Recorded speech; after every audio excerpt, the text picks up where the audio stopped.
quando começou a Igreja Católica? Depois da morte dos apóstolos, e o cristianismo se espalhou pelo Império Romano todo, através do trabalho deles e também da evangelização feita pelos membros, os cristãos.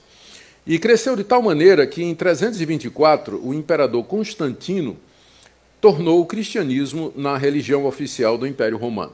Até Constantino era a Igreja Católica Apostólica. Nós não temos problema com esses dois termos. Chamar a Igreja Católica significa, vem do grego, a palavra grega que significa abrangente ou universal.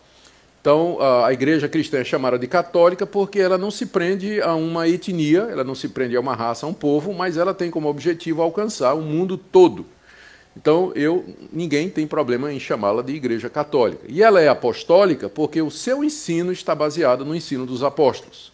O problema foi quando Constantino adicionou o termo romana, né? A Igreja Católica Apostólica Romana, ela se tornou a religião oficial do Sacro Império Romano. E aí, então, as dificuldades começaram a acontecer. Multidões aderiram à Igreja. Antes, a adesão era através da conversão e do novo nascimento, mas agora as multidões aderiram ao catolicismo, à Igreja cristã, para ganhar o favor imperial. Quem é que ia ser contra, não é?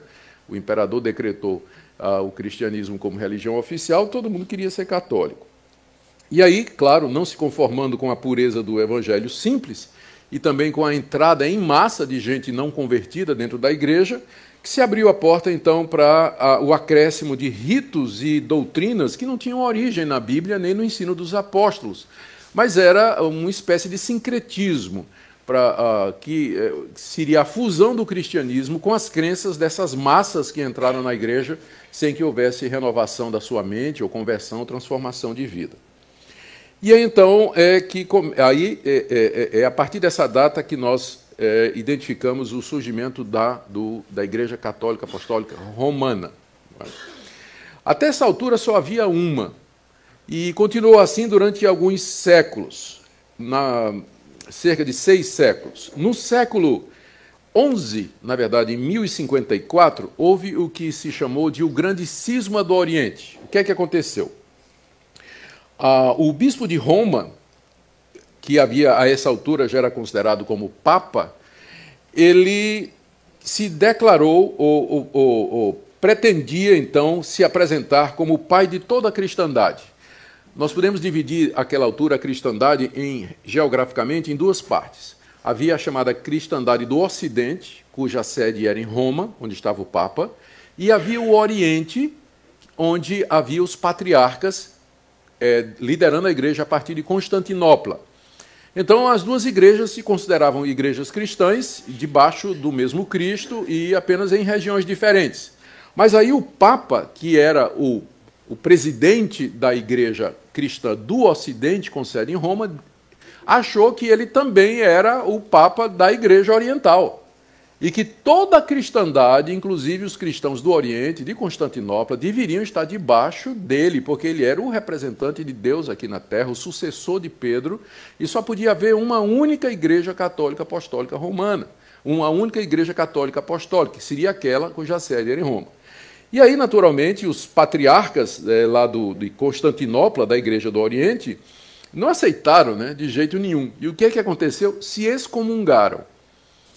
A Igreja de Roma excomungou a Igreja Oriental e a Igreja Oriental excomungou a Igreja de Roma. Então, foi o primeiro grande cisma, a primeira grande divisão dentro da cristandade foi essa que aconteceu no século XI, em 1054, para ser mais exato. Só para mais um detalhe, em 1965, recente agora, né, o Papa e o Patriarca de Constantinopla tiveram uma reunião e suspenderam as excomunhões. Então, não estão mais excomungados, não é? Embora, naturalmente, não tenham não haja mais nenhuma relação como havia antes. No século XVI, houve uma tentativa de reformar a Igreja Católica Ocidental, né, de Roma. A do Oriente é outra história. Mas houve uma tentativa de reformar. Homens como Lutero, Calvino, Zwinglio, Hus, etc., eles tentaram trazer a Igreja de Roma de volta ao padrão bíblico e expurgá-la, daí o nome reforma, de todos aqueles acréscimos, práticas e doutrinas que foram acrescentados durante estes séculos em que esteve debaixo do governo do Papa. Isso não foi possível. Não houve arrependimento, não houve convencimento, não houve abertura da liderança romana, do Papa, dos seus cardeais e bispos. Ao contrário, eles partiram para a perseguição, excomungaram Lutero e começaram a perseguir os protestantes, né, aqueles que protestavam contra o estado atual da Igreja e queriam, de fato, uma reforma. Não sendo possível essa reforma, então os reformadores e os reformados, que eram aqueles que aceitaram a reforma, saíram da Igreja Católica e se organizaram, então, foi o segundo grande cisma, né? E se organizaram, então, como igrejas independentes da Igreja de Roma. É de onde vem a Igreja Presbiteriana, a Igreja Batista, a Igreja Episcopal, a Igreja mais adiante, bem mais depois, a Igreja Metodista, a Igreja Congregacional, algumas igrejas independentes, que foram igrejas que se formaram a partir dessa divisão no século XVI, que foi a tentativa de reforma que não foi aceita pela Igreja Católica. Então, nós somos reformados, protestantes, estamos dentro dessa tradição, saímos da Igreja Católica por não concordar com essas doutrinas que foram acrescentadas durante a Idade Média. Como reação ao movimento de reforma, que foi muito grande o movimento de reforma, a Igreja Católica reuniu um concílio na cidade de Trento, isso em 1546, portanto, cerca de 20 a 30 anos depois que a reforma começou. Durante 18 anos, eu estou enfatizando isso aqui, porque aqui vocês vão ver a importância desse concílio. É chamado o Concílio da Contra-Reforma. Durante 18 anos, a Igreja Católica, reunida na cidade de Trento, discutiu e decidiu o que fazer diante do crescimento da reforma em todo o mundo. E aí tomou algumas decisões que valem até hoje para a Igreja Católica. Essas decisões nunca foram reformuladas ou retiradas. Primeiro, condenou a doutrina protestante da justificação pela fé. Oficialmente, a Igreja Católica considera anátema ou maldita a doutrina de que o homem é justificado pela fé somente, sem as obras da lei. Isso faz parte dos cânones de Dort. Ela declarou como o texto bíblico autêntico a tradução de Jerônimo, denominada Vulgata, como sendo a Bíblia verdadeira. O que aconteceu é que no século IV, esse padre muito erudito, muito capaz, chamado Jerônimo, a pedido do rei, ele fez uma tradução do grego e do hebraico e do aramaico, usando também traduções anteriores, a chamada Velha Latina. Ele fez uma tradução para o latim, no que ficou chamado de Vulgata Latina, ou seja, o latim vulgar, o latim do povo. Isso foi feito no século IV. E essa Bíblia, então, ela vinha servindo como base para a... Só que nessa Bíblia, o Jerônimo, quando fez a tradução, ele traduziu não somente aqueles livros que nós conhecemos, os 66 livros canônicos, mas ele introduziu os apócrifos e pseudepígrafos também. Só que não eram reconhecidos pela Igreja. Estava lá para quem quisesse consultar, quisesse saber. A Igreja usava aquele cânon que nós conhecemos. E aí, na Reforma, os reformadores, eles expurgaram a Bíblia desses livros e ficaram só com os 66 livros que vinha desde o começo. Na Contra-Reforma de Trento, ela então oficializou a Vulgata Latina, que incluía os livros, os pseudepígrafos e os apócrifos, né? E aí está a diferença entre a Bíblia protestante e a Bíblia católica. Vem do Concílio de Trento, quando eles oficialmente reconheceram a Vulgata Latina com os seus acréscimos como sendo a Bíblia da Igreja Católica. Mas aí, é claro, quando você vai conversar com um católico sobre o Evangelho, você pode pedir a Bíblia dele. Você tem uma Bíblia aí? Tenha. E traz. Porque nos livros que temos, é a mesma coisa. Não tem diferença nenhuma. Então você pode usar os tradicionais textos bíblicos a partir de uma Bíblia católica, porque estão todos lá. Além disso, o Concílio de Trento declarou e reafirmou 7 sacramentos que são indispensáveis para a vida da Igreja. O celibato, a confissão auricular, a unção com óleo, o casamento, a vocação. São 7. Mais adiante eu vou falar sobre eles. e declarou também a indissolubilidade do matrimônio. Não pode. A Igreja Católica, até recentemente, não aceita a dissolução do matrimônio. Inventaram um tal do desquite, deram um jeito, porque a natureza humana a gente sabe como é. Mas em Trento declarou indissolúvel. Oficializou o culto dos santos e das relíquias e oficializou a doutrina do purgatório e das indulgências. Então, isso foi feito no século XVI, em Trento, no chamado Concílio da Contra-Reforma, e nunca foi revogado. Então, essa é a doutrina oficial da Igreja Católica até hoje. Eu sei que ela esconde muito disso quando se relaciona com os protestantes, não é? E, às vezes, tem uma cara mais evangélica, mas, oficialmente, se um católico conhecesse a doutrina da igreja dele, ele veria que a igreja ela continua adotando essas práticas e pensamentos até o dia de hoje. Vamos ver aqui, então, isso foi apenas um histórico, da Igreja Católica, e nós agora vamos dar uma olhadinha nas suas doutrinas básicas. Primeiro, o que é que a Igreja Católica reconhece como fonte de autoridade? De onde ela tira as suas doutrinas? Onde ela apoia as suas práticas? Em primeiro lugar, ela reconhece como fonte de revelação e autoridade 3 coisas. Primeiro, a Bíblia, na Vulgata Latina, que é reconhecida como fonte de revelação. Segundo, o magistério da Igreja, ou seja, as declarações e pronunciamentos do Papa ou do Concílio de Cardeais em termos de doutrina, que é considerado também como inspirado e autoritativo. E a Sagrada Tradição, que é a coleção de interpretações da Bíblia e criação de doutrinas que vem sendo feita desde o início da Idade Média até agora. No Concílio de Trento, a Sagrada Tradição e o Magistério da Igreja receberam a mesma autoridade da Bíblia. Deixa eu ler para vocês aqui a seção quarta do Concílio de Trento. Diz aqui: a verdade está contida nos livros escritos da Bíblia e nas tradições orais. Deus é o autor do Antigo Testamento e do Novo, bem como das mesmas tradições, que se referem tanto à fé como aos costumes, quer sejam só oralmente recebidas de Cristo, quer sejam ditadas pelo Espírito Santo e conservadas por sucessão contínua na Igreja Católica. Resumindo, a Igreja Católica acredita em revelação continuada. Deus não parou de se revelar quando a Bíblia terminou. Deus continuou a se revelar através do sucessor de Pedro, que é o Papa. Então, através do Papa, Deus trouxe novas doutrinas para a Igreja. E é aí que você encontra a origem de todas essas doutrinas contra as quais os reformadores se levantaram. É baseado nessa convicção que a Igreja Católica tem de que não acabou a revelação. Deus continua revelando novas doutrinas à sua Igreja através do Papa, que é o sucessor de Pedro. Aqui ainda uma citação do Concílio Vaticano II, do pronunciamento chamado Dei Verbum, diz assim: a Sagrada Escritura é a palavra de Deus, enquanto foi escrita por inspiração do Espírito Santo. A Sagrada Tradição, por sua vez, transmite integralmente aos sucessores dos apóstolos a palavra de Deus confiada por Cristo Senhor e pelo Espírito Santo aos apóstolos, para que eles, com a luz do Espírito de verdade, a conservem, exponham e difundam fielmente na sua pregação.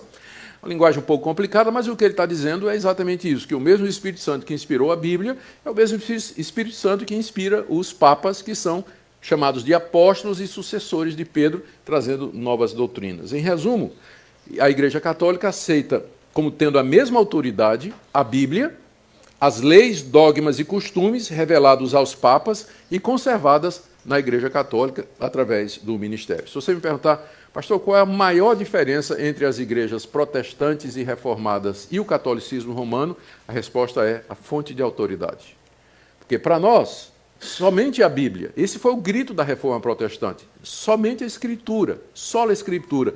Exatamente porque os reformadores perceberam que essa abertura para novas revelações era a causa de tantas doutrinas estranhas e de tantas práticas contrárias à Bíblia que foram introduzidas durante a Idade Média. Por isso eles disseram, se não está na Bíblia, se nós não podemos provar pela Bíblia essas doutrinas e práticas, elas têm que ser excluídas. Nós não podemos ter no culto ou na vida da igreja nada que não seja ordenado e provado pela Bíblia Sagrada. Esse é o grande ponto de diferença entre a igreja reformada protestante e o catolicismo romano. Então, essa aí foi sobre fontes de autoridade. A segunda doutrina católica que eu desejo enfatizar aqui é o conceito de igreja. Para eles, a igreja verdadeira é aquela estrutura cuja sede está em Roma. Enquanto que para nós e para os reformadores, a igreja, como corpo de Cristo, é um organismo vivo, independente da sua estrutura, do local onde ela esteja e tudo mais. Para o catolicismo, a igreja verdadeira é aquela estrutura encabeçada pelo Papa, pelos cardeais, e que vai descendo até chegar nas igrejas locais, onde elas são presididas pelos seus padres e pelos seus bispos e assim por diante. Essa é a igreja verdadeira. Por isso que eles dizem que não há salvação fora da igreja católica. Essa é uma afirmação deles. Não há salvação. Se você não for católico, não fizer parte e não estiver debaixo da cabeça da igreja, que é o Papa, você não pode se salvar. Aqui tem um pronunciamento do Papa Pio IX, em 1864, que diz assim: a igreja católica é a única verdadeira religião. É a única verdadeira religião. E ainda Bonifácio VIII, em 1302, já tinha declarado: dizemos e determinamos que cada criatura humana deve se submeter à autoridade do Papa de Roma para a sua salvação. Para a sua salvação. Então, do ponto de vista da Igreja Católica, quem está fora do domínio do Papa, então ele também está fora da verdadeira Igreja e, portanto, ele não pode ser salvo, não é? Então, mais uma doutrina católica sobre o sacerdócio dos padres. O padre é visto na Igreja Católica como um sacerdote à semelhança do Antigo Testamento. No Antigo Testamento, os sacerdotes eles eram os mediadores entre Deus e os homens. Eles ofereciam sacrifícios em nome dos homens diante de Deus e, da parte de Deus, recebiam a graça e o perdão que eles conferiam e davam para os pecadores. Então, funcionava como uma espécie de mediador. É semelhante ao que há na Igreja Católica. O padre ele é considerado como uma espécie de mediador entre o católico e Deus. Veja algumas citações. No Concílio de Trento, 1546, o sacerdote pode perdoar pecados como Deus. Ele pode perdoar pecados como Deus, já que ele é esse mediador entre Deus e entre o homem e Deus e os homens. Daí, os católicos dão tanta importância à confissão. A confissão auricular. Então, pelo menos uma vez por semana, não é? ou uma vez por mês, eu não sei direito a frequência, mas o católico comprometido, ele vai se confessar ao padre, exatamente para receber o perdão de pecados. Ele vai, ali ele diz os seus pecados ao padre, confessa, pede perdão, e o padre, então, o absolve daqueles pecados e, às vezes, passa algumas penitências, rezar não sei quantas ave-marias, tantos Pai Nosso, ou então fazer algum tipo de obra social, ou qualquer outra coisa chamada de penitência, para ajudar a mitigar a culpa daquela pessoa. Então, exatamente por que o católico dá tanta importância a ir se confessar ao padre? É porque, na visão católica, o padre ele é o mediador entre Deus e os homens. Ele funciona como um sacerdote com autoridade para perdoar pecados. Veja o que diz um livro católico que eu consultei a respeito do padre como sacerdote. Ele diz: sem os sacerdotes, isto é, sem o padre, a morte de Cristo não teria valor para nós. Por quê? Porque pelas suas palavras, os sacerdotes transformam um pedaço de pão em Deus. Então, na visão católica, o que está acontecendo ali na missa, muitas vezes os evangélicos não sabem o que é a missa. Mas ali na missa, a ideia católica é que o sacerdote, através do pronunciamento daquelas palavras que Cristo pronunciou na noite da ceia, isto é o meu corpo, isto é o meu sangue, o sacerdote, ao pronunciar estas palavras, ele efetua o milagre da transubstanciação. O pão se transforma realmente no corpo de Cristo e o sangue se transforma, e o vinho se transforma realmente no sangue de Cristo. De forma que você está comendo ali na Igreja Católica é o verdadeiro corpo e o verdadeiro sangue de Cristo. Cristo está presente na ceia, na missa, em carne, osso, nervos, músculos, cabelo. Então, a ideia da hóstia, que é uma bolacha, é para ela dissolver no céu da boca. E a instrução é para você não mastigar, porque você estaria mastigando o corpo de Cristo. né? A hóstia colada no céu da boca e então ela dissolve ali, exatamente porque eles creem que ali está o corpo de Cristo realmente. E quem tem o poder para fazer esse milagre é o sacerdote. Por isso que ele diz, sem o sacerdote, a morte de Cristo é em vão, porque ela não chega até nós, precisa ser mediada através do sacrifício. Por isso que eles chamam do santo sacrifício da missa. Então, como eu disse, né, essa transubstanciação é o nome que se dá à transformação do pão e do vinho na carne e no sangue verdadeiros de Jesus, ocorre durante a missa, quando o sacerdote realiza o sacrifício eucarístico, fazendo as vezes de Cristo, repetindo as palavras ditas por Jesus na última ceia. Sobre a Bíblia, já falamos, não é? Vou apenas rapidinho, eles aceitam a Bíblia, não tem problemas com isso, eles dizem que a Bíblia é inspirada por Deus. O problema é que eles não aceitam como a única palavra de Deus, a revelação exclusiva de Deus.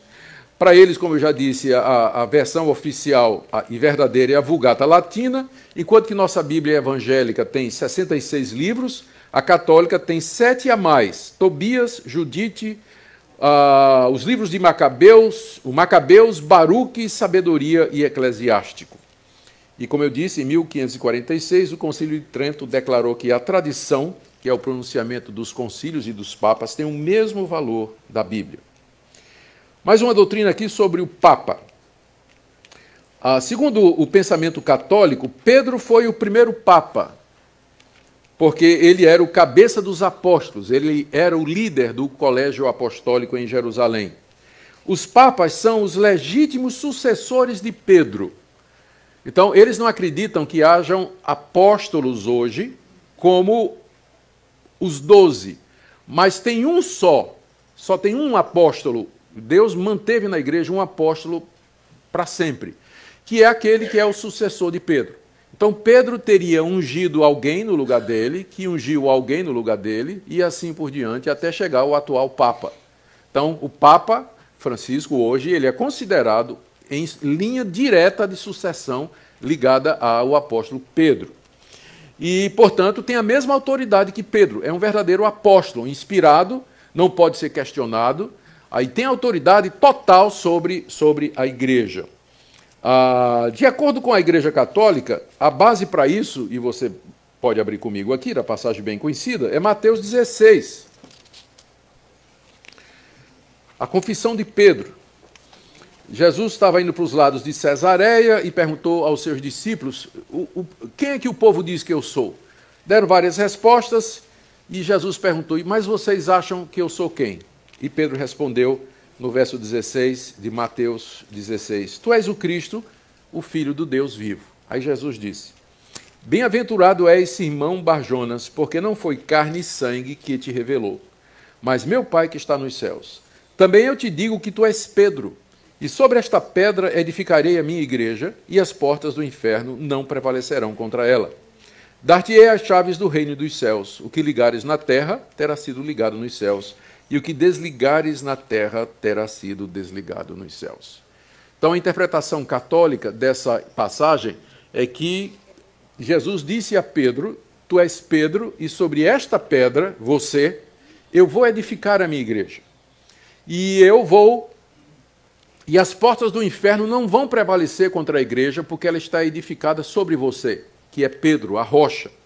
E eu vou te dar, Pedro, as chaves do reino dos céus. O que você ligar na terra vai ser ligado nos céus, e o que você desligar na terra vai ser desligado nos céus. Então, com base nessa interpretação, a Igreja Católica diz que o Papa, que é o representante de Pedro, ele tem o poder das chaves. Ele pode admitir aos céus e ele pode demitir dos céus. A excomunhão é a arma que o Papa tem para mandar alguém para o inferno. Ser excomungado na Igreja Católica significa ser desligado de Deus e enviado para o sofrimento eterno. A excomunhão é uma pena terrível dentro da Igreja Católica.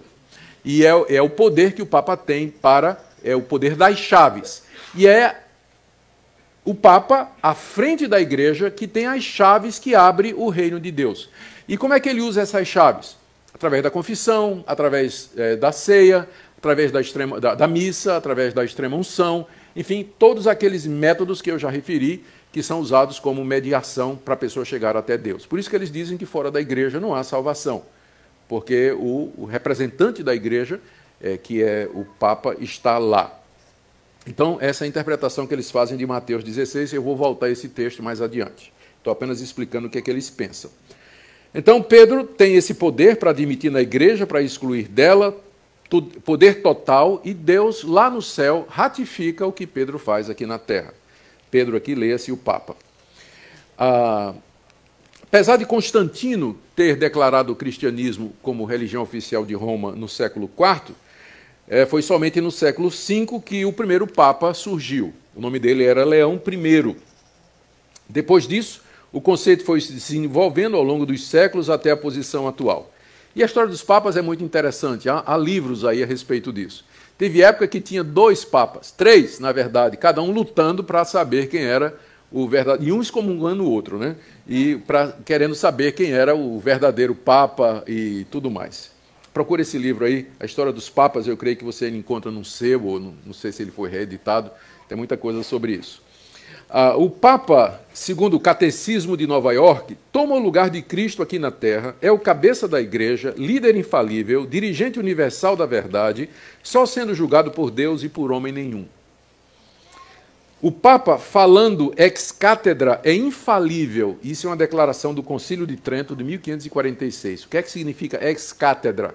É uma palavra, uma expressão latina que significa a partir da cadeira, ex, não é? De cátedra, cadeira. Ou seja, o Papa, sentado no seu trono, na sua posição oficial de líder da igreja, o que ele disser é infalível. É a verdadeira palavra de Deus e tem que ser aceita pelos católicos. A infalibilidade do Papa, então, quando ele se pronuncia em matérias de fé e prática, foi declarada no Concílio de Trento e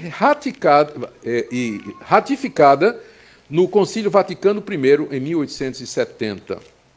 Alguns exemplos aqui do Papa falando ex cátedra e cuja palavra é aceita como dogma pela Igreja Católica, tendo a mesma autoridade da Bíblia. O Papa Pio IX, em 1854, ele decretou a Imaculada Conceição de Maria, ou seja, que Maria nasceu sem pecado. Isso não está na Bíblia, é claro, é óbvio, não está na Bíblia, mas dentro do sistema católico foi uma revelação, uma conclusão a que o Papa chegou, uma doutrina nova que Deus deu à Igreja, de que Maria, para poder ser a mãe de Jesus, que não tinha pecado, ela mesma não podia ter pecado. A lógica é que a mãe de Maria também não podia, né? E nem a avó de Maria. E aí vamos ter uma linhagem de humanos sem pecado, né, que são os ancestrais de Jesus. O Papa Pio XII, em 1950, na sua bula Munificentíssimos Deus, definiu a Assunção de Maria. É outro dogma católico. Isso aí foi de 1950, de que Maria ela não morreu, mas ela foi assunta aos céus. Subiu aos céus, assentou-se lá no trono e foi declarada rainha dos céus. Isso é um dogma católico do Papa Pio XII de 1950 e é considerado como palavra de Deus e infalível. E já que falamos de Maria, não é? Ela foi chamada pela primeira vez Mãe de Deus no Concílio de Éfeso em 431. O silogismo católico é interessante, é mais ou menos assim. Jesus é Deus. Maria é mãe de Jesus. Logo, Maria é mãe de Deus. Não parece lógico? Qual o problema dessa lógica aí? Está na primeira declaração, quando diz que Jesus é Deus. Não está errado, mas é incompleto. Jesus é Deus e homem. Verdadeiro Deus e verdadeiro homem. Então, Maria é mãe de Jesus. Leia-se do lado, ou da parte, ou da natureza humana de Jesus. A conclusão, portanto, é falsa quando diz que Maria é mãe de Deus. Né? Deus não tem mãe. Maria, ela é mãe de Jesus enquanto homem, o que não significa que ela seja mãe de Deus. Mas é esse o pensamento da Igreja Católica. No livro A Glória de Maria, tem essa declaração. Maria é a verdadeira mediadora entre Deus e os homens. Vê só, Maria é a verdadeira mediadora entre Deus e os homens. Os pecadores só recebem perdão através de Maria. Isso se tornou popularizado naquele plástico, né, que os católicos colocam no carro, tudo por Jesus e nada sem Maria. Então, definiu bem, né, esse pensamento católico. E ela, então, é considerada a rainha dos céus. Rainha dos céus. No mesmo livro sobre a glória de Maria, se diz, na página 180, ela tem todo o poder no céu e na terra. Como eu disse, o Papa Pio IX, em 1854, declarou a Imaculada Conceição de Maria, e em 1950, o Papa Pio XII declarou: Maria ressuscitou dos mortos, logo após... Eu tinha falado que ela subiu ao céu sem morrer, perdão, não foi isso. Aqui está a palavra do Papa aqui. Maria ressuscitou dos mortos logo após a sua morte, e foi levada aos céus, e lá entronizada como rainha dos céus. Essa é a bula do Papa Pio XII, de 1950. Mais uma doutrina sobre a missa e a hóstia, já falei algumas coisas aqui. Então, só rapidamente, o Concílio de Trento, aquele famoso, né, da Contra-Reforma, afirmou que pela consagração feita pelo padre do pão e do vinho, opera-se a conversão de toda a substância do pão na substância do corpo de Cristo nosso Senhor e de toda a substância do vinho na substância do seu sangue. E essa mudança a Igreja Católica chama de transubstanciação. Aqui é uma pegadinha na área de filosofia. Eles estão usando aqui a filosofia de Aristóteles, que fazia a distinção entre a substância e o acidente. A substância é aquilo que a coisa realmente é. Por exemplo, cadeira é a substância, mas cadeira de madeira é o acidente, cadeira de aço é o acidente. Então, é assim que eles explicam como o pão e o vinho se transformam no corpo de Jesus, mas não viram o corpo de Jesus. O que muda é a substância, mas o acidente não. Então, a filosofia, a teologia católica é muito aristotélica, é muito influenciada pelo pensamento de Aristóteles. Então, quem não está familiarizado fica pensando, mas como é que eles podem dizer isso, que se transforma, se continua sendo pão e sendo vinho? Não, mas se transforma a substância. O acidente permanece o mesmo. Então, é uma sutileza aí filosófica, né, para eles tentarem explicar o óbvio, né, que não acontece mudança nenhuma, né, não tem mudança nenhuma ali. Bom, aí o Catecismo de Nova York diz que a missa é o mesmo sacrifício da cruz, que a hóstia é o corpo de Cristo como nasceu, viveu e morreu. Pela palavra do sacerdote, Deus desce a hóstia e ali fica à sua disposição. Que beleza, né? Poder comandar Deus assim. Né? Deus desce e fica ali na hóstia à disposição do sacerdote. O sacerdote sai dando Deus para todas as pessoas. Sobre o purgatório. É um dogma do século XVI, do século VI, feito por Gregório o Grande, que foi ratificado em 1439. Tomás de Aquino, o grande teólogo católico, diz que no purgatório o sofrimento é idêntico ao do inferno, só que dura menos. Ah, que bom, né? Ainda bem. Vão para o purgatório os que cometem pecados mortais. E aqui entra a famosa divisão católica entre pecado mortal e pecado venial. Então, quem comete pecado mortal vai para o purgatório e, após certo sofrimento, esses pecados são purificados e então sobem aos céus. Os que cometem só pecado venial não passam pelo purgatório e vai direto para o céu, né? Os não batizados vão direto ao inferno sem passar para o purgatório. Por isso que o católico quer logo batizar o filho, né, para não morrer pagão, é a expressão deles. Porque se morrer sem o batismo católico, vai direto para o inferno. Só uma explicação aqui, eu sei que ninguém está perguntando isso. Na igreja presbiteriana, a gente não acredita nisso quando a gente batiza os nossos filhos, tá? A gente não acha que batismo limpa pecado. Por isso que o pessoal chama a gente de católico manso, né? Porque a gente batiza os filhinhos. Mas bichinhos são pecadores mesmo, né? Se não se converter, vai para o inferno, batizado e tudo. Bom, para diminuir o tempo de sofrimento no purgatório, olha só, para diminuir o tempo de sofrimento no purgatório, você deve dar esmolas, fazer penitências e pagar missa. E para os que morreram, você faz a missa do 7º dia. Então, você pode orar pelos mortos. Por que você pode orar? Por que tem essa prática da oração pelos mortos na Igreja Católica? Para que eles saiam do purgatório. Para diminuir o tempo no purgatório. E a missa de 7º dia serve também para abreviar o seu tempo no purgatório e para que a pessoa se vá ao céu. Aliás, foi exatamente isso aqui o estupim da Reforma Protestante.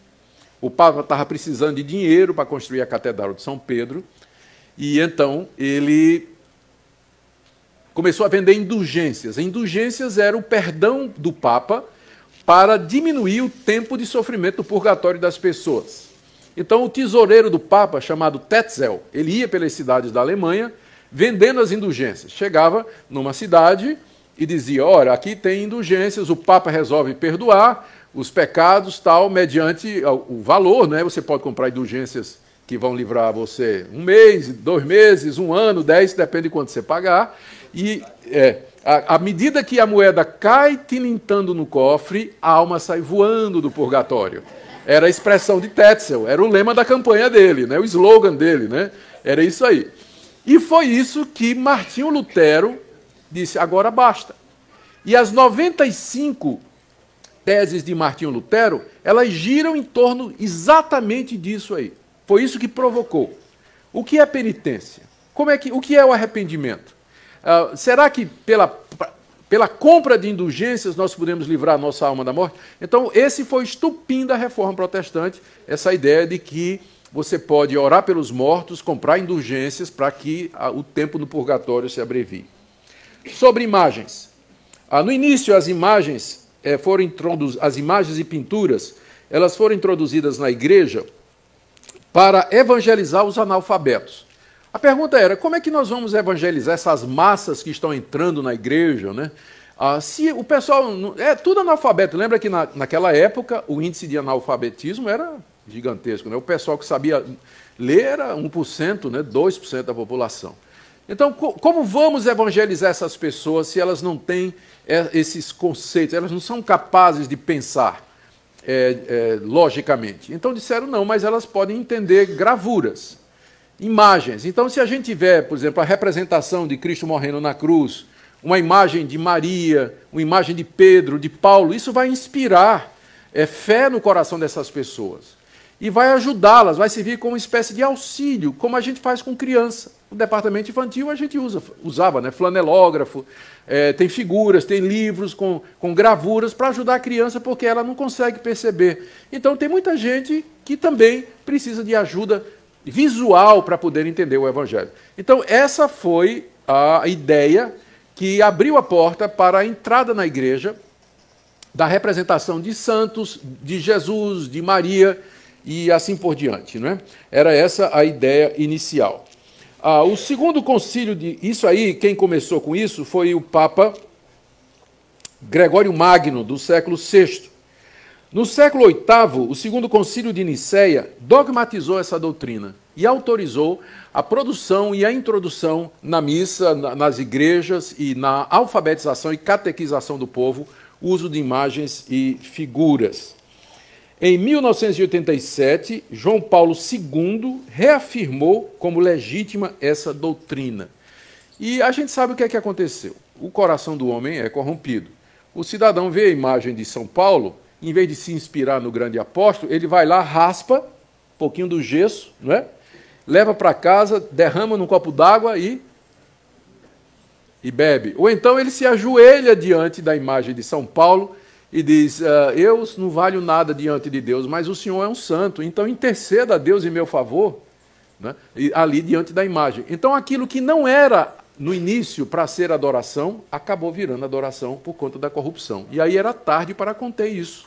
Então, por mais que você queira dizer, né, explicar que aquelas imagens não são para ser adoradas, apenas para lembrança e tudo mais, o povo se curva diante das imagens e faz pedido às santas. Tem procissão com imagem de santa, reza no pé de santa, tem santuário para a imagem da santa, tem santuário em casa com a imagem da santa, virou idolatria.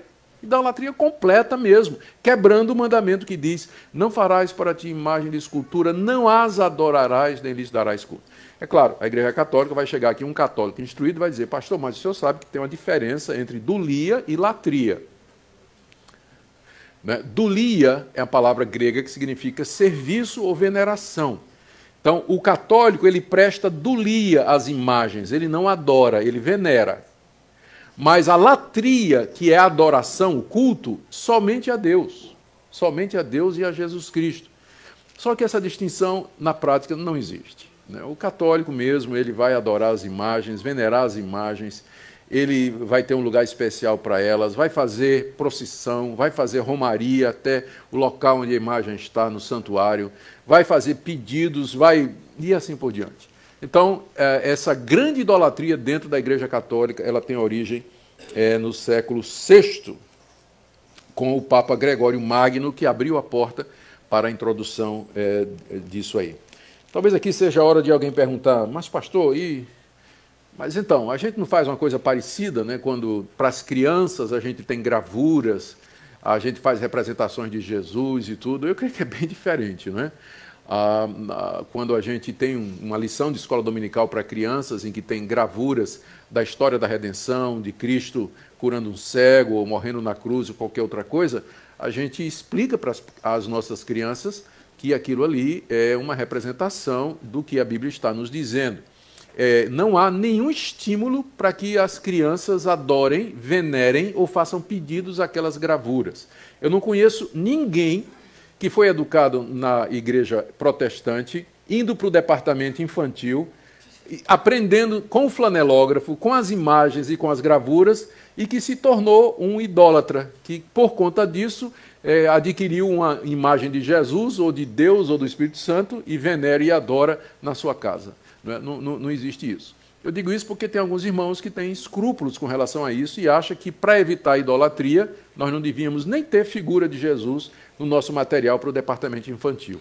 Eu entendo o zelo desses irmãos, mas eu acho que aí já é ir longe demais. A proibição é você fazer imagens com o objetivo de cultuar essas imagens e adorar essas imagens, que está muito longe, não é, do que se faz nas igrejas protestantes.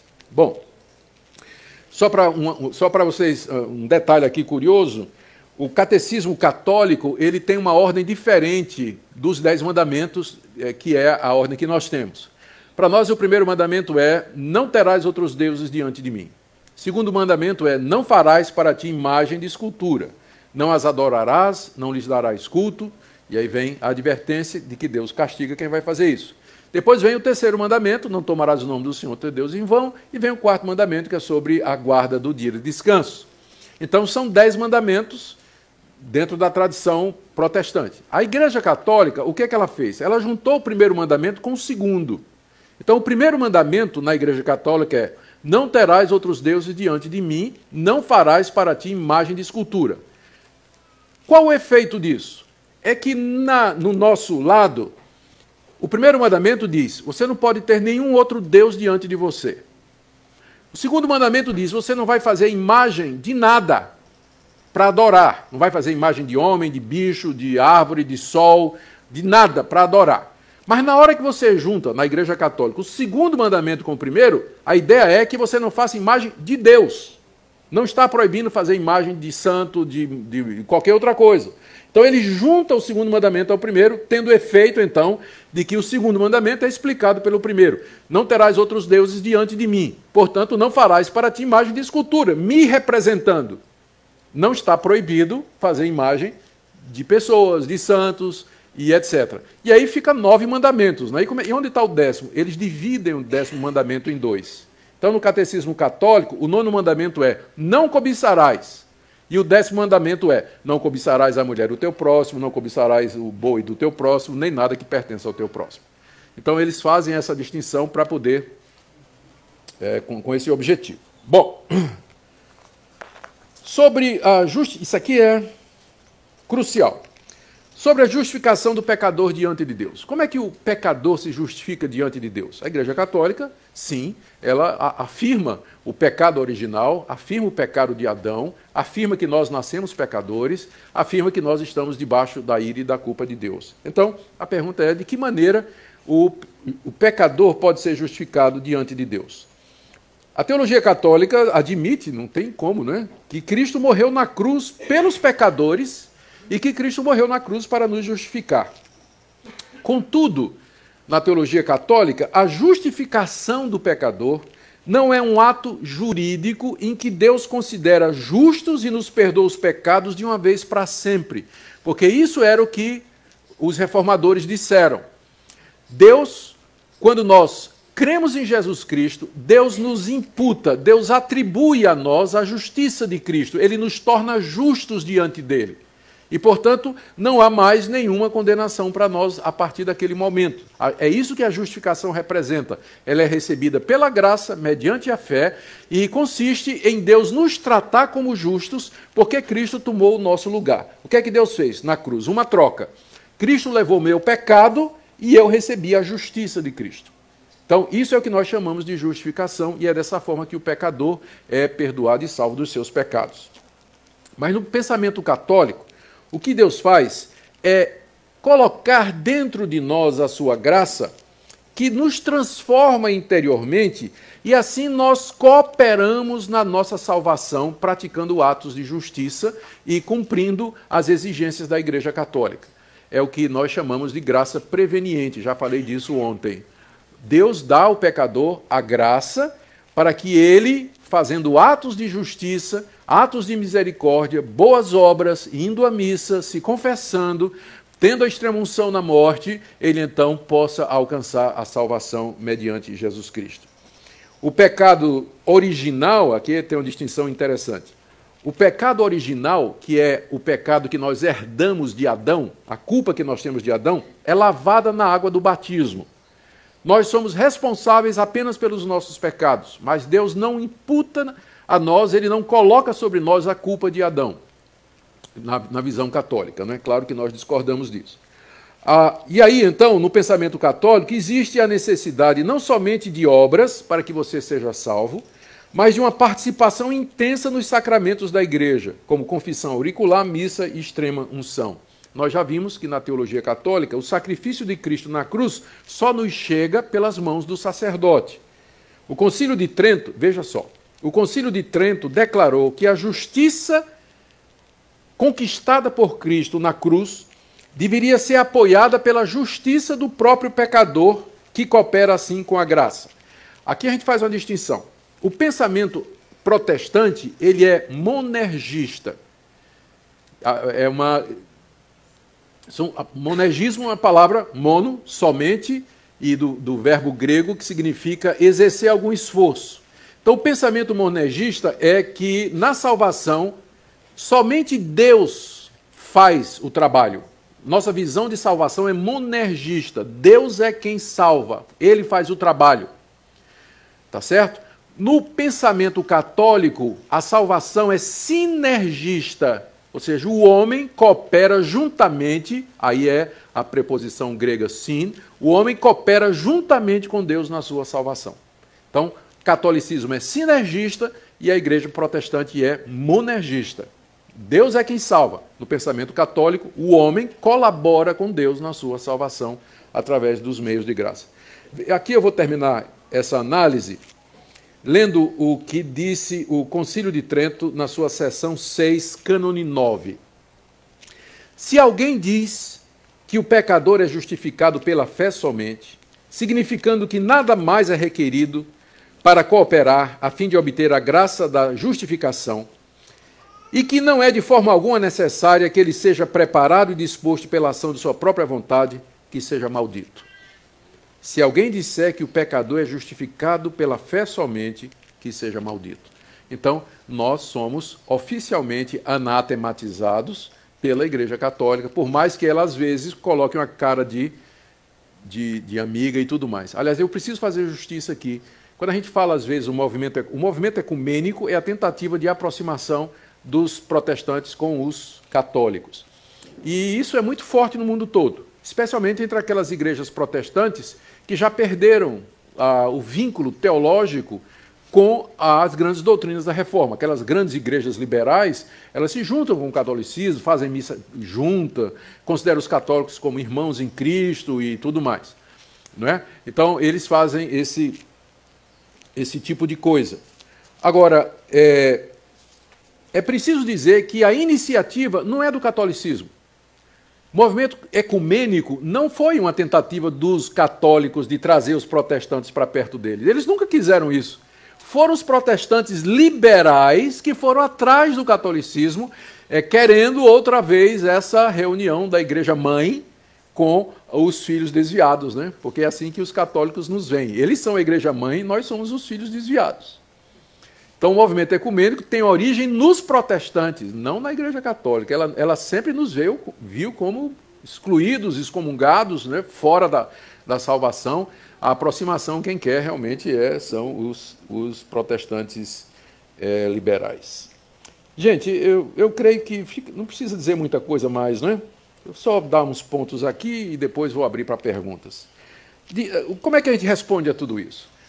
Bom, primeiro, para nós a igreja verdadeira não é uma instituição, mas a igreja verdadeira ela está fundada sobre Cristo. Efésios capítulo 2, verso 20, o apóstolo Paulo diz que a igreja está edificada sobre a doutrina dos apóstolos e profetas, sendo que Cristo é a pedra angular. Cristo é a cabeça da igreja, ele é o fundamento da igreja, e não Pedro, evidentemente. São membros da Igreja de Cristo aqueles que nascem de novo pela fé.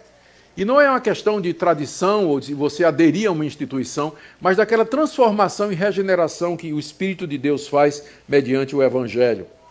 Sobre o sacerdócio, o único sacerdote que existe é Cristo. É só você ler Hebreus capítulo 7, quando o autor faz a comparação entre os sacerdotes do Antigo Testamento e Cristo como sendo o sacerdote perfeito, que uma vez por todas ofereceu um sacrifício completo na cruz, que subiu aos céus e que intercede por nós. Então, a visão católica sobre o ministério sacerdotal dos padres usurpa o lugar de Cristo. Nós só temos um sacerdote, que é Jesus Cristo. E, a bem da verdade, Pedro diz que todos os crentes são sacerdotes. Ele diz isso na 1 de Pedro, capítulo 2. Vós sois raça eleita, sacerdócio santo, povo de propriedade exclusiva de Deus. João, no livro de Apocalipse, capítulo 1, versos 5 e 6, também se refere aos crentes como sendo sacerdote. O que é que significa isso? Que nós não precisamos de mediadores humanos, que nós podemos nos chegar a Deus livremente. Todo aquele que crê, ele tem acesso a Deus como o sacerdote tinha. Então, nós não temos mediadores. Pastor não é mediador, apóstolo, né, bispo não é mediador, reverendo não é mediador. Nós não somos, não tem. Nosso único mediador é Jesus Cristo, ele está sentado à direita de Deus. Por isso, nós repudiamos o Papa como mediador, o sacerdócio católico na sua mediação. Nós não podemos nos chegar à Igreja Católica como dissesse assim, é tudo irmão, não é? Porque a doutrina é diferente. Completamente diferente da doutrina evangélica. Sobre a Bíblia, eu já disse que esse é talvez o ponto mais importante, não é? Para nós, a Bíblia é a única regra de fé e prática. E se algo não puder ser provado pela Bíblia, então nós não recebemos. E esse foi a grande defesa de Lutero, quando ele foi levado diante do Papa e do Imperador, para se explicar por que ele estava provocando aquela confusão na igreja, ou se ele estava disposto a se retratar sob pena de excomunhão. Qual foi a resposta de Lutero? Todo mundo sabe. Se eu não puder ser convencido pelas Escrituras, eu não me retratarei, porque a minha consciência está presa à palavra de Deus.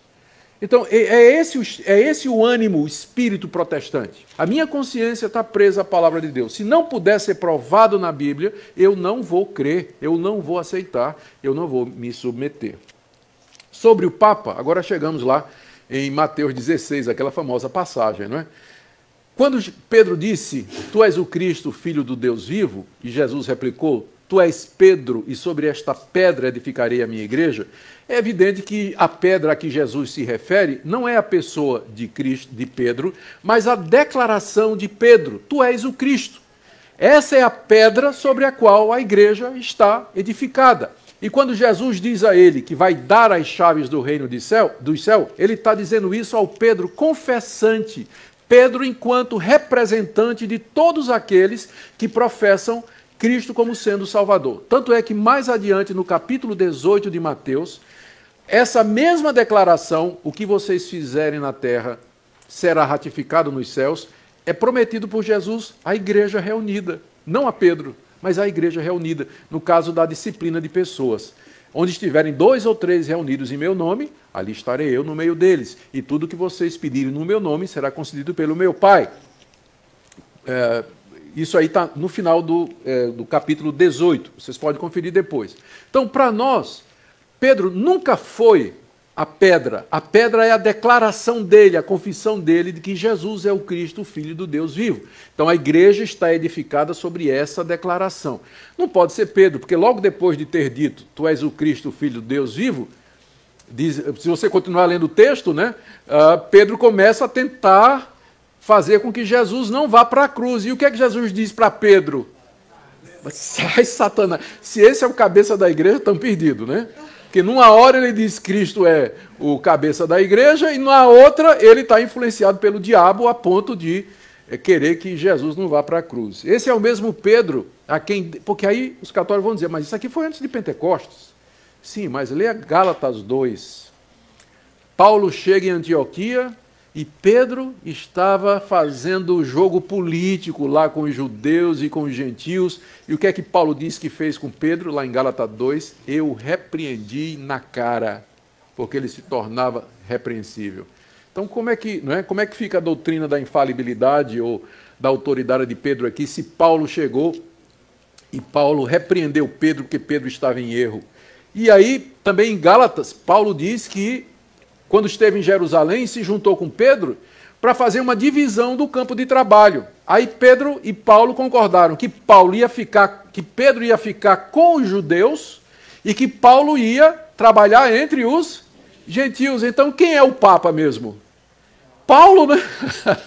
Porque Paulo foi para a igreja toda e Pedro ficou somente ali ministrando em Jerusalém. Então, se alguém tivesse que ser o Papa entre os apóstolos, o melhor candidato é Paulo, né, que repreendeu Pedro e escreveu mais livros do que Pedro, né? Então ele seria o candidato mais natural. Mas, na verdade, é claro, né, Paulo sabia que ele não era o representante de Cristo aqui nesse mundo, ele sabia que era um servo de Jesus Cristo e que vivia como escravo de Cristo para levar o nome de Cristo avante. E ele mesmo disse, ninguém pode pôr outro fundamento a não ser aquele que já está posto, Cristo Jesus. 1 Coríntios, no capítulo 3. Muito bem. Sobre a infalibilidade papal, só alguns exemplos. Adriano II disse que o casamento civil era válido. Aí veio Pio XII e condenou como inválido. Eugênio IV condenou Joana d'Arc a ser queimada viva como bruxa. Benedito XV declarou-a como santa. Clemente XIV acabou com os jesuítas. Pio VII restaurou os jesuítas. Sisto V recomendou a leitura da Bíblia. Pio VII e outros papas condenaram. Em qual deles a gente acredita, né? Se é infalível as declarações papais. E aí se multiplicam as declarações contraditórias desses papas, né? A gente não tem tempo para entrar nisso aqui. Bom, eu creio que sobre Maria não precisa dizer absolutamente nada, não é? Mais nada, não tem fundamento nenhum os dogmas. Sobre a missa, já falamos que o sacrifício de Cristo não se repete, foi feito de uma vez por todas, que a hóstia, nem o pão, nem o vinho se transformam realmente na carne e no sangue de Cristo. Cristo disse, fazer isso em memória de mim. É um símbolo, uma figura, e não uma coisa real. Sobre o purgatório, a Bíblia não menciona. Esse dogma, como eu disse, é uma das maiores fontes de renda da Igreja Católica. A Bíblia só fala em 2 lugares após a morte, isso é muito claro, o céu ou o inferno, vida eterna ou condenação eterna. As orações pelos mortos começaram nos anos 300 e se apoiam em uma passagem de um livro apócrifo, e a Bíblia não dá esperança para ninguém além da morte. Ela diz, hoje é o dia da salvação. Hebreus 9, 27 diz, aos homens está ordenado morrerem uma só vez e depois disso vem o juízo. Então, e dezenas de outras passagens que nós poderíamos citar, a Bíblia só reconhece 2 situações depois da morte. O purgatório é alguma coisa absolutamente ausente na Bíblia. Terminando então, nós não temos problemas em dizer que a Igreja de Cristo ela é católica e apostólica. O nosso problema é com a romana, mas ela é uma Igreja católica apostólica. A Igreja de Cristo, ela só não é romana, porque tem a ver com aquela instituição. Os reformadores consideravam a Igreja romana como sendo uma igreja apóstata. Ela se desviou do verdadeiro evangelho. A Confissão de Fé de Westminster, como eu disse, eu só posso falar pela Igreja Presbiteriana. A Confissão de Fé de Westminster, que é a Confissão de Fé da Igreja Presbiteriana, diz que o Papa é o anticristo. A Igreja Presbiteriana proíbe os seus pastores de realizar culto ecumênico. Se eu realizar um culto com um pastor, com um padre, eu estou sujeito a ser, não excomungado, porque não tem isso na igreja presbiteriana, mas estou sujeito a ser disciplinado, né, pelo meu presbitério, se eu fizer isso. E no Brasil, nós rebatizamos os católicos. Se alguém vier da Igreja Católica, porque nós não reconhecemos a Igreja Católica como uma igreja legitimamente cristã, nós rebatizamos os católicos. Nem todas as igrejas reformadas fazem isso, mas no Brasil nós fazemos sim. Com isso, eu não estou dizendo que não haja crentes verdadeiros na Igreja Católica. Graças a Deus há. Mas muitos desses crentes verdadeiros dentro da Igreja Católica estão em conflito e em luta. Porque se eles conhecem a doutrina da igreja deles, eles vão saber que eles vão ter que tomar uma decisão. Eles não podem, vai ser muito difícil para eles, por exemplo, participar da missa. Participar da missa. Ou se confessar um padre, ou esperar a extrema-unção como o caminho da salvação, ou ouvir sobre Maria mais do que Jesus, né, em algumas igrejas. A questão dos santos, as festas dos tradicionais dos santos. Então, um católico que é convertido de verdade, ele vai sentir dificuldade em ser um católico praticante. Ele vai sentir essa dificuldade se ele de fato conhece a palavra de Deus. Vamos orar? Senhor Deus, nós queremos orar agora por aqueles que estão dentro do catolicismo romano e que ouviram a verdade a respeito de Cristo e talvez ainda não perceberam todas as implicações da sua igreja. Nós pedimos também que o Senhor nos dê humildade para nos mantermos fiéis à Tua palavra, para não acrescentarmos nada à igreja que não esteja prometido, representado, ordenado, exemplificado, provado pela Escritura. Nos ajuda a viver na simplicidade do Evangelho, nos dá amor e sabedoria para lidar com aquelas pessoas que estão seguindo falsas religiões. É o que pedimos em nome de Jesus. Amém.